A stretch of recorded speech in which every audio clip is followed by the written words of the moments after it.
Hi, this is Rue. Welcome to the SlashGear Weekly Roundup.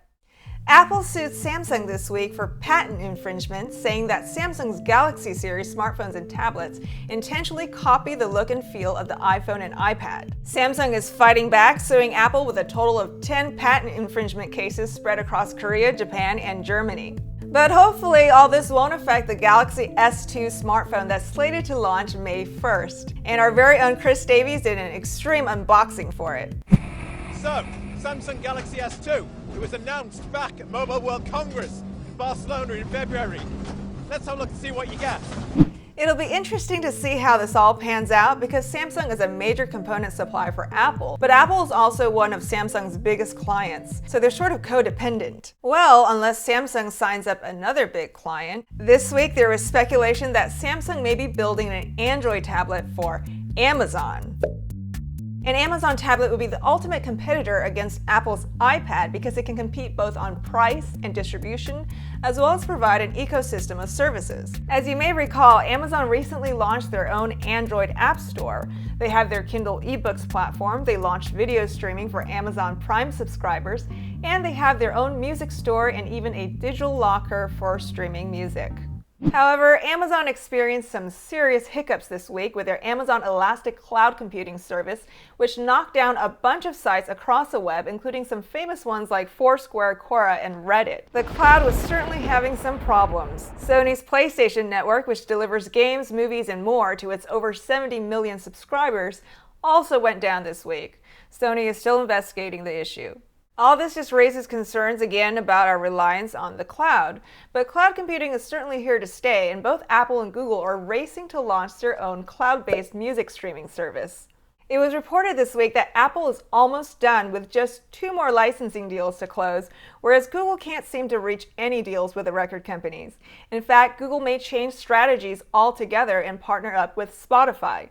Amazon, on the other hand, has actually beat both Apple and Google to the punch, having already launched their Amazon Cloud Player last month.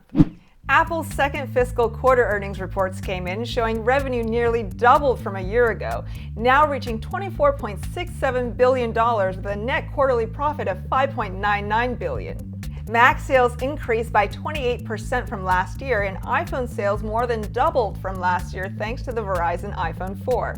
The only thing that really disappointed was the sales numbers for the iPad 2.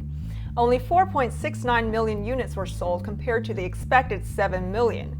However, it's believed that production delays held back the iPad 2 sales and not the lack of demand.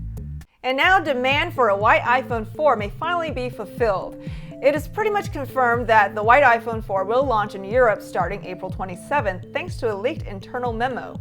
And not only that, pictures have turned up of a white iPhone 4 in its full retail packaging. The unit was reportedly sold early by accident from a Vodafone store in the UK.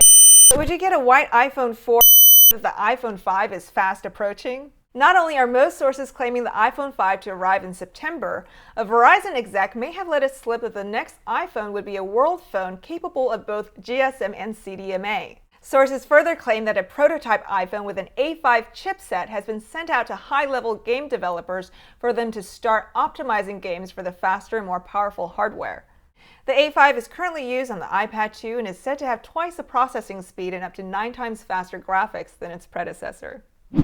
RIM finally launched the BlackBerry PlayBook this week to a kind of lukewarm reception, although analysts say its sales should exceed that of the Motorola Xoom. The hardware is pretty good, but the tablet's been getting slammed for its half-baked firmware.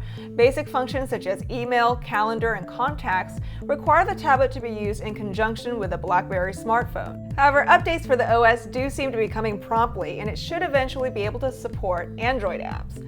For all the details, check out our full review on SlashGear.com. Another tablet that launched this past week was the T-Mobile LG G-Slate, which launched together with LG's G2X dual-core smartphone.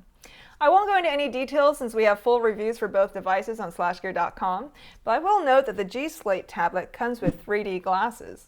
But if you'd prefer a keyboard dock over 3D glasses, you'll probably like to know that the ASUS Eee Pad Transformer tablet is now confirmed to ship on April 26th, priced at $399 for the 16GB model and $499 for the 32GB model.